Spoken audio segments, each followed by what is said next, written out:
Hello my dear students, आज मैं आपको CUET एग्जाम 2022 की इंफॉर्मेशन दूंगा।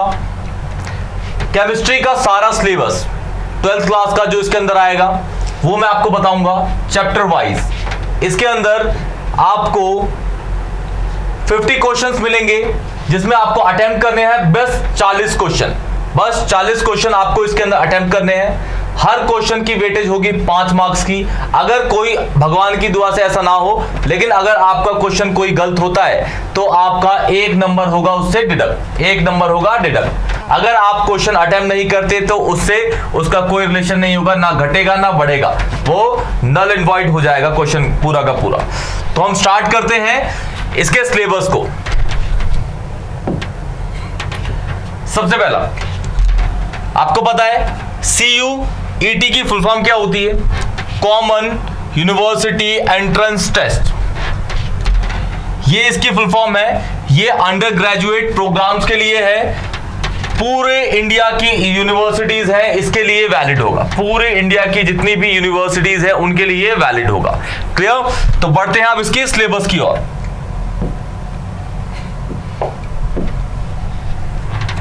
आप देख रहे हैं इसके अंदर ये है चैप्टर 1। ये है चैप्टर 1। चैप्टर 1 के अंदर कौन कौन से टॉपिक्स आपको कवर करने हैं CUET के अंदर? Classification of solid based on different binding forces. उसके अंदर मॉलिक्यूलर, कोवलेंट, आयनिक, मेटालिक, ये सारे के सारे होंगे। अमॉर्फस एंड क्रिस्टलाइन सॉलिड, ये सारे के सारे आपको पढ़ने पड़ेंगे एलिमेंट्री आइडियाज के साथ, एलिमेंट्री आइडियाज के साथ। फिर unit cell in 2D and 3D, 2 dimensional and 3 dimensional lattice के अंदर। फिर calculation of density of unit cell. फिर packing efficiency of solid, voids, number of atom per unit cell in cubic cell unit, point defects, electrical and magnetic properties, band theory of metal, conductor, semiconductor and insulators. And semiconductors के अंदर आते हैं आपके P and N type के semiconductor. ये पूरा का पूरा इसका चैप्टर 1 का पूरा सिलेबस है। नेक्स्ट जो वीडियोस होगी इसके अंदर मैं इसी चैप्टर के आपको 30 क्वेश्चंस करवाऊंगा, टॉपिक वाइज के 30 क्वेश्चंस करवाऊंगा जो इंपॉर्टेंट होंगे, उसको करके रखिएगा। बढ़ते हैं नेक्स्ट चैप्टर की ओर। Chapter 2 solution. चैप्टर 2 सॉल्यूशन में जो इंपॉर्टेंट टॉपिक्स हैं जिस पे MCQ क्वेश्चंस आएंगे वो देखिए। टाइप्स ऑफ सॉल्यूशन, उसके अंदर फिर expression of concentration of solution, solid in liquid, the solubility of gas in liquid, Henry's law. फिर सॉलिड सॉल्यूशन। फिर आता है कॉलिगेटिव प्रॉपर्टी। कॉलिगेटिव प्रॉपर्टीज के अंदर आपका एक है ये आपका RLVP, relative lowering of vapour pressure. फिर आता है आपका रॉल्स लॉ इसी के अंदर, बेसिकली ये जो है इसी से ड्राइव होता है। फिर elevation in BP boiling point. फिर आता है आपका डिप्रेशन इन फ्रीजिंग या डिप्रेशन ऑफ फ्रीजिंग पॉइंट। फिर आता है आपका ऑस्मोटिक प्रेशर। फिर determination of molecular mass using colligative properties and abnormal molecular mass. Last में वेंट ऑफ फैक्टर, लास्ट में वेंट ऑफ फैक्टर। ये तो आपको पता ही ये इंपॉर्टेंट है। वैसे जो आपने टर्म 1 के अंदर जो इस सॉल्यूशन को पढ़ा था इसके अंदर आपका वेंट ऑफ फैक्टर कॉलिगेटिव के साथ कट चुका था। कॉलिगेटिव था लेकिन वेंट ऑफ फैक्टर जो रिलेट करता है कॉलिगेटिव प्रॉपर्टी से वो पूरा का पूरा डिडक्ट कर दिया था, लेकिन वो CUET के अंदर आएगा, CUET के अंदर आएगा। ये सारे के सारे मैं क्वेश्चंस करवाऊंगा हर चैप्टर के 30 इंपॉर्टेंट क्वेश्चंस MCQs करवाऊंगा आप लोगों को, तो बने रहिएगा वीडियो तक। आगे बढ़ते हैं।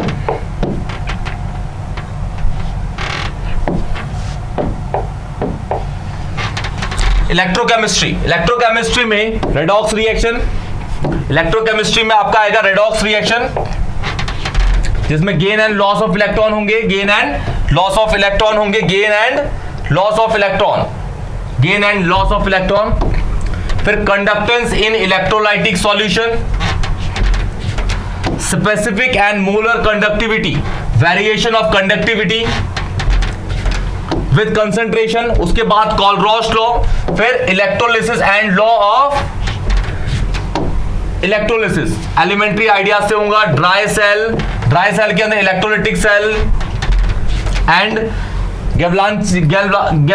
Galvanic cell, lead accumulator, EMF of the cell, standard electrode potential भी आएगा इसके अंदर, नॉस्ट इक्वेशन भी आएगी, उसकी एप्लीकेशंस भी होंगी, केमिकल रिएक्शंस के साथ या सेल के साथ, relation between Gibbs energy change and EMF, फिर फ्यूल सेल और कोरोजन भी है इसके अंदर, फ्यूल सेल एंड कोरोजन।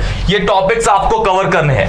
इन सब के मैं आपको एमसीक्यूज क्वेश्चंस करवाऊंगा सारे के सारे। हर चैप्टर के 30 क्वेश्चंस मैं इंपॉर्टेंट आप लोगों को करवाऊंगा, इंपॉर्टेंट जो रिलेट करेंगे।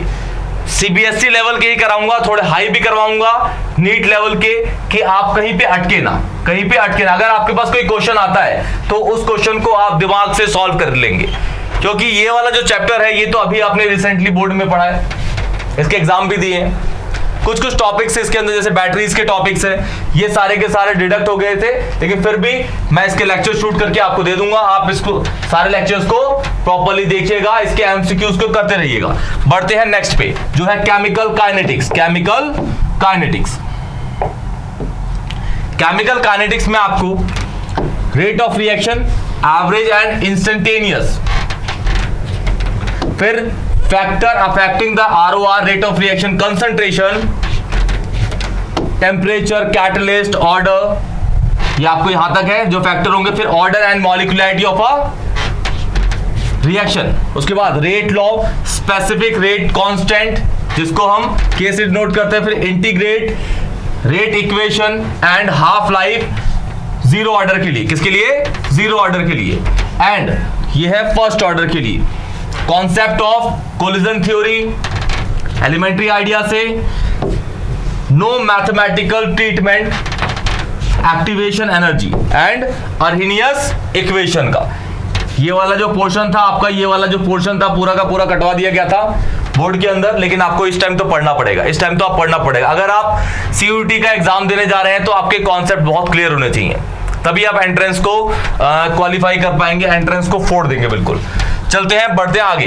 देखिए फिर है सरफेस केमिस्ट्री। सरफेस केमिस्ट्री ध्यान से देखिएगा, surface chemistry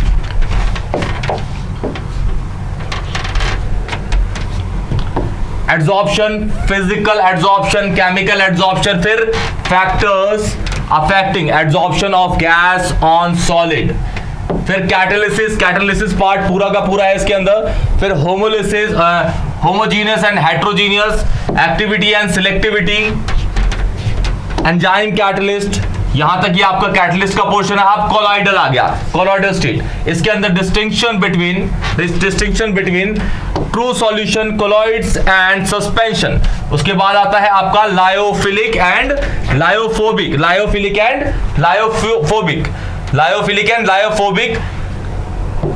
मल्टीमॉलिक्यूलर and macromolecular colloids, properties of colloids, Tyndall effect, Brownian movement या motion, electrophoresis, coagulation, emulsion, types of, फिर इमल्शन, टाइप्स ऑफ इमल्शन में water in oil, oil in water, आपके दो ही होते हैं, आपने पढ़ा होगा सरफेस केमिस्ट्री बोर्ड के एग्जाम्स के टाइम में। बढ़ते हैं आगे,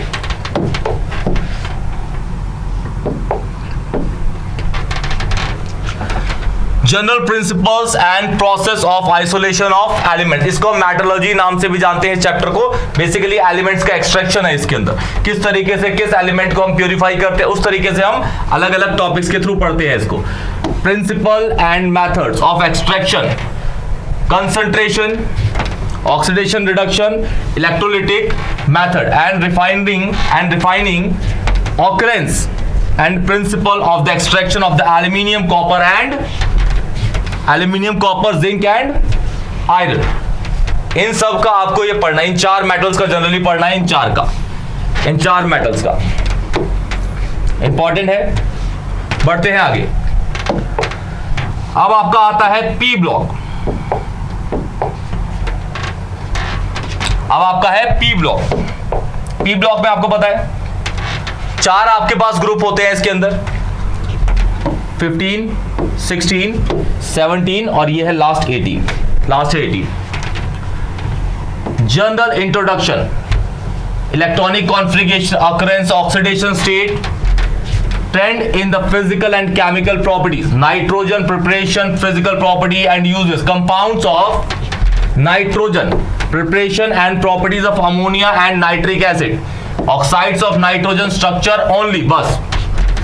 phosphorus, allotropic form, compounds of phosphorus, preparation and properties of phosphine, PS3 is phosphine, halides, PCl3, PCl5 and oxo acids of elementary idea only. ये आपका 15th ग्रुप है. Section में पढ़ते हैं general introduction, electronic configuration, oxidation state, occurrence, trend in physical and chemical properties, dioxygen preparation properties and uses, classification of oxide, ozone, sulfur, allotropic forms, compound of sulfur, preparation properties and uses of sulfur dioxide, sulfuric acid, industrial process of manufacture properties and uses, oxo acids of sulfur, structure only. तो oxo acids के ऊपर और नीचे दोनों में आपको structure दिमाग में रखने हैं, दिमाग में आपको रखने हैं. पूछता है कौन सा किसका है, किसमें कितने तरह के बॉन्ड होंगे, ये इस तरीके से पूछेगा आपसे. 17th में general introduction, electronic configuration, oxidation state, occurrence, trend in physical and chemical properties, compound of halogens, preparation properties and uses of chlorine and hydrochloric acid, inter halogen compound, oxo acids of halogen. फिर इसके अंदर structure तो important है भाई, structure तो आपको करना ही है. फिर 18th में general introduction of the electronic configuration, occurrence, trend in physical and chemical properties and uses. ये केमिकल प्रॉपर्टीज है नीचे, एंड यूजेस. ये आपको चारों ग्रुप के अंदर पढ़ना है. चैप्टर 7 पी ब्लॉक एलिमेंट्स के अंदर, पी ब्लॉक एलिमेंट्स. अब आपका आता है 8 ग्रुप, चैप्टर 8 जिसका नाम है D and F block elements. D and F block elements, D and F block elements को, डी ब्लॉक एलिमेंट्स को तो हम पता है ट्रांजिशन एलिमेंट्स भी कहते हैं, और एफ ब्लॉक एलिमेंट्स को हम इनर ट्रांजिशन एलिमेंट्स कहते हैं. अभी रिसेंटली आपने पढ़ा था. लेकिन इसके अंदर आपका एफ ब्लॉक एलिमेंट्स के अंदर एक्टिनॉइड्स तो पूरा का पूरा स्किप कर रखा था, हटा रखा था. लेकिन हम इसमें तो पढ़ेंगे, इसके अंदर तो हमें पढ़ना ही पड़ेगा. तो ये टॉपिक्स हैं जो आपको पढ़ने हैं इसके अंदर.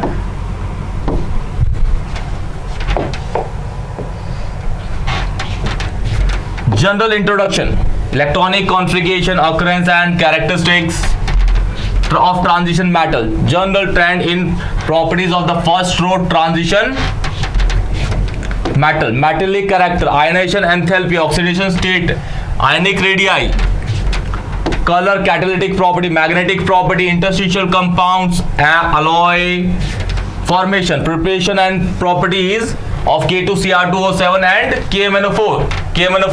ये पढ़ने हैं आपको. अब आते हैं, ये वाला आपको पोर्शन है कौन सा, एफ ब्लॉक पे lanthanoids, electronic configuration, oxidation state, chemical reactivity and lanthanoid contraction and it's consequences.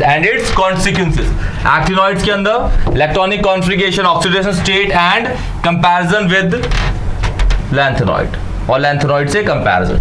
ये आपका है डी एंड एफ ब्लॉक का पूरा सिलेबस. बढ़ते हैं कोऑर्डिनेशन की ओर. कोऑर्डिनेशन कंपाउंड ये है कुछ. Introduction, ligand, coordination number, colour, magnetic properties and shape, IUPAC nomenclature of mononuclear coordination compounds, bonding, फिर वार्नर थ्योरी या वार्नर पोस्टुलेट्स, फिर VBT and CFT, valence bond theory and crystal field theory, isomerism, structural and isomerism में structure and stereo. ये importance of coordination compounds in qualitative analysis, extraction of metal, extraction है of metal, and biological system. ये है आपका पहली book का पूरा आपका सिलेबस है. ये चैप्टर 1 से चैप्टर 9 तक। अब बढ़ते हैं आपके सेकंड बुक की ओर, जिसमें आपके ऑर्गेनिक के 4 चैप्टर हैं। पहला आएगा halo alkane and hello arenes. सबके आपको 30 क्वेश्चंस करवा जाएंगे, इंपॉर्टेंट 30 क्वेश्चन आप करके रखिएगा। टोटल आपके 50 क्वेश्चन आएंगे, इसमें आपको 40 ही अटेम्प्ट करने। हर क्वेश्चन की वेटेज 5 नंबर की होगी। अगर कोई क्वेश्चन गलत होता है तो 1 नंबर आपका कटेगा उसके अंदर। क्लियर? 45 मिनट आपको दिए जाएंगे 40 क्वेश्चंस करने के लिए। केमिस्ट्री का बता रहा हूं बस मैं, किसका? केमिस्ट्री का। बढ़ते हैं आगे। Haloalkanes and haloarenes. Haloalkanes, nomenclature, nature of CX bond, carbon hydrogen bond. फिर आता है आपका फिजिकल एंड केमिकल प्रॉपर्टीज, फिर mechanism of substitution SN1 SN2 की बात हो रही है। फिर ऑप्टिकल रोटेशन वो देख लेंगे हम, ऑप्टिकल रोटेशन को, इजी है। फिर हेलो एरीन्स में nature of CX bond, substitution reaction, directive influence of halogen for mono substituted compound only, uses an environmental effect of dichloromethane को हम DCM भी कहते हैं। DCM ये बेसिकली एक तरह का सॉल्वेंट ही होता है। फिर ट्राइक्लोरोमीथेन इज क्लोरोफॉर्म। फिर टेट्राक्लोरोमीथेन, दिस इज CCl4। फिर आपका आइडोफॉर्म के लिए फिर फियोन, फिर एंड DDT। इन सब के लिए आपको पढ़ना पड़ेगा इस चैप्टर के अंदर। MCQs कराऊंगा, ध्यान से करिएगा, ध्यान से। ऑर्गेनिक का जो पोर्शन है वो हमारी अंजलि मैम करवाएंगी, बहुत ध्यान से करिएगा, बहुत इजी है। ऑर्गेनिक तो बिल्कुल बच्चों वाली होती है, अगर आप उसके कॉन्सेप्ट बिल्कुल आपको क्लियर है। ऑर्गेनिक बहुत इजी होती है, लिटरली बहुत इजी होती है।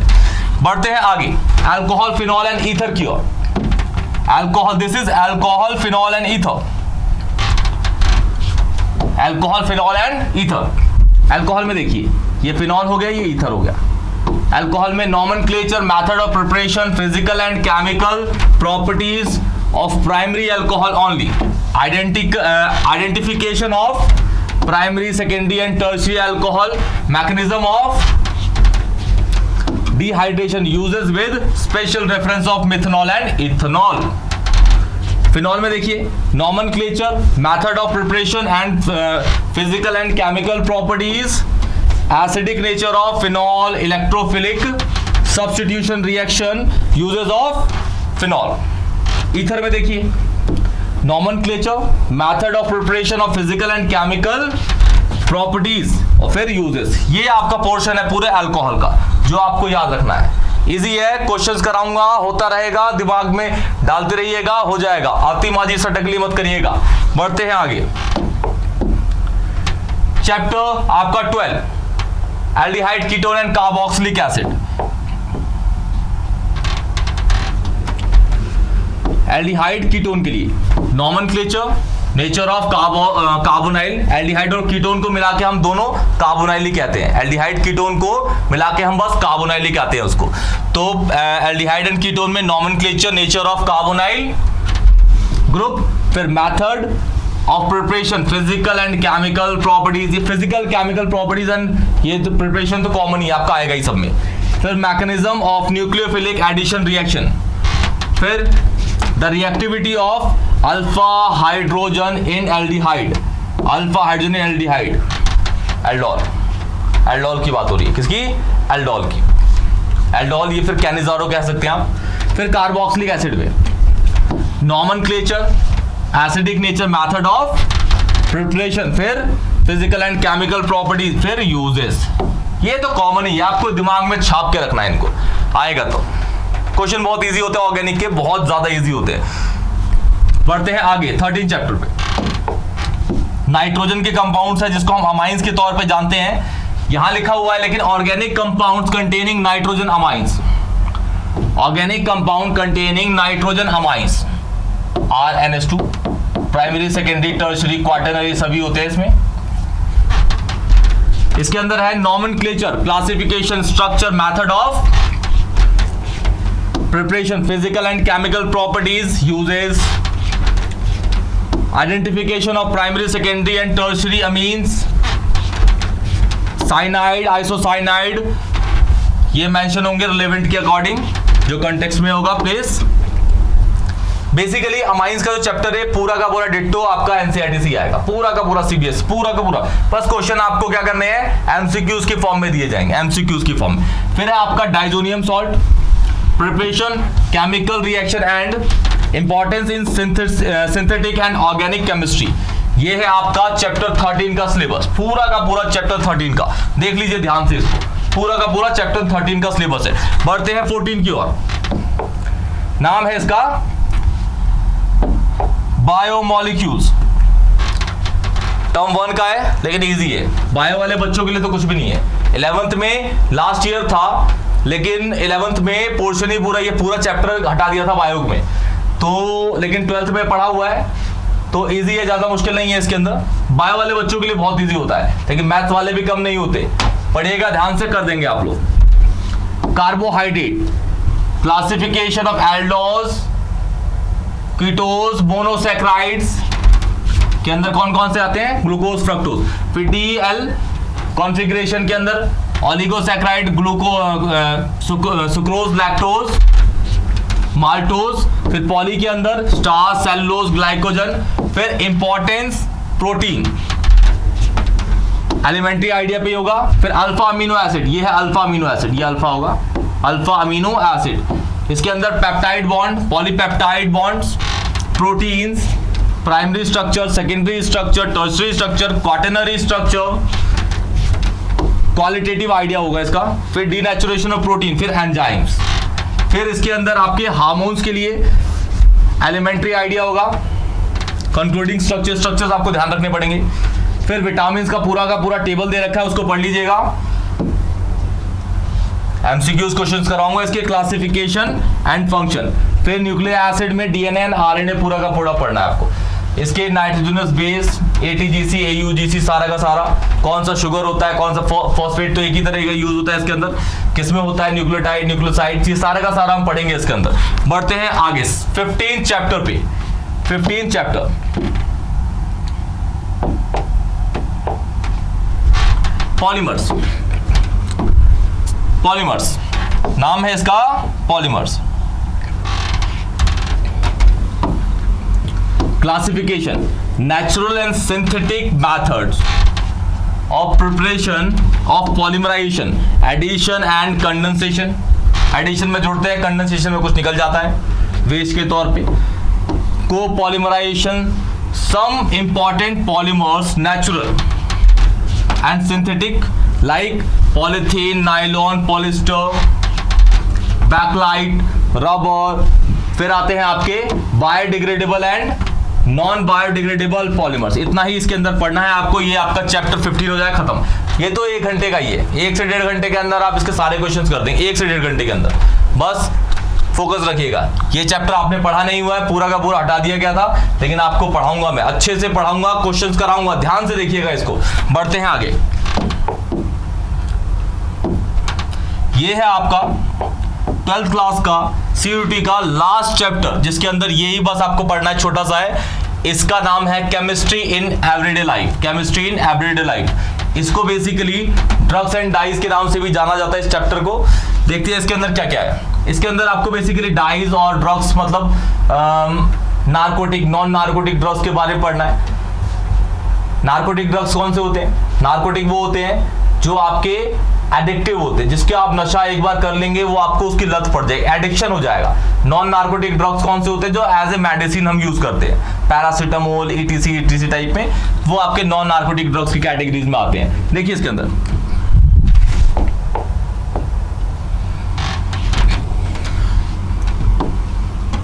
Chemicals in medicine, analgesics, tranquilizer, antiseptic, disinfectant, antimicrobial, antifertility drugs, antibiotic, antacid, antihistamines, ये सारे के सारे पढ़ने, इनके यूजेस पढ़ने, एग्जाम्पल भी पढ़ने पड़ेंगे। इनका काम क्या होता है, किस तरीके से, कहां पे, क्या चीज के लिए यूज किया जाता है, क्या होने पे कब क्या यूज किया जाता है। जैसे आपका एंटासिड है, एंटासिड है, पेट में ज्यादा हमने पेट में ज्यादा एसिड हो गया, दस्त लग गए, तो हम खाते हैं एंटासिड। एंटासिड एसिड का उल्टा, इट मींस ये बेस है। इस तरीके से बुखार चढ़ गया, मैं बुखार चढ़ गया तो बॉडी का टेम्परेचर बढ़ जाता है, बॉडी के टेम्परेचर को नीचे लाने के लिए हम एक ड्रग्स का यूज करते हैं, उसका नाम है antipyretic drugs. To reduce the body temperature या फिर to lower down the body temperature during fever called antipyretic drugs. एक ऐसी ड्रग है जैसे पैरासीटामोल इसकी कैटेगरी में आता है, पैरासीटामोल इसकी कैटेगरी में आता है। इस तरीके से ये सारे आपके ड्रग्स हैं। फिर आया आपका केमिकल्स इन फूड, केमिकल्स, ये केमिकल ये इन अलग से है, chemicals in food, preservatives, artificial sweetening agent, elementary ideas, फिर एंटीऑक्सीडेंट्स होंगे आपके, फिर cleaning agent, cleansing agent, soap, detergent, ये तो आप 10th क्लास से ही पढ़ते आ रहे हैं। फिर क्लीनिंग एक्शन है, ये तो आप पढ़ते ही आ रहे हैं पहले से ही। तो बस ये पूरा का पूरा आपका CUET का सिलेबस है। ध्यान से इसके क्वेश्चंस हम करेंगे, बेसिक बन के, बिल्कुल मतलब शॉर्ट ट्रिक्स में आपको सिखाऊंगा, लेकिन दिमाग से खेलेंगे और हो जाएगा सारा का सारा। आप भी लगे रहिए, हम भी लगे रहेंगे, आपको कॉलेज तक छोड़ के आएंगे बिल्कुल। ध्यान से इस टॉपिक को, इस पूरे सिलेबस को नोट कर लीजिएगा, टारगेट बना लीजिए केमिस्ट्री के अंदर। 50 में से 40 करने हैं, 50 में से 40 करने हैं आपको। हर क्वेश्चन 5 नंबर का होगा, गलत हुआ तो 1 नंबर का, 45 मिनट दिए जाएंगे आपको, मतलब 1 मिनट से हल्का सा ज्यादा आपको दिया जाएगा। ये मान के चलिए एक क्वेश्चन के लिए केमिस्ट्री के आपके पास 1 ही मिनट है। ध्यान से करेंगे, एक चैप्टर के 30 से 35 क्वेश्चंस कराऊंगा, इंपॉर्टेंट क्वेश्चंस कराऊंगा, टॉपिक्स बिल्कुल कवर कर दूंगा उसके अंदर। तो मिलते हैं चैप्टर 1 में, तो तब तक के लिए tata bye bye, take care.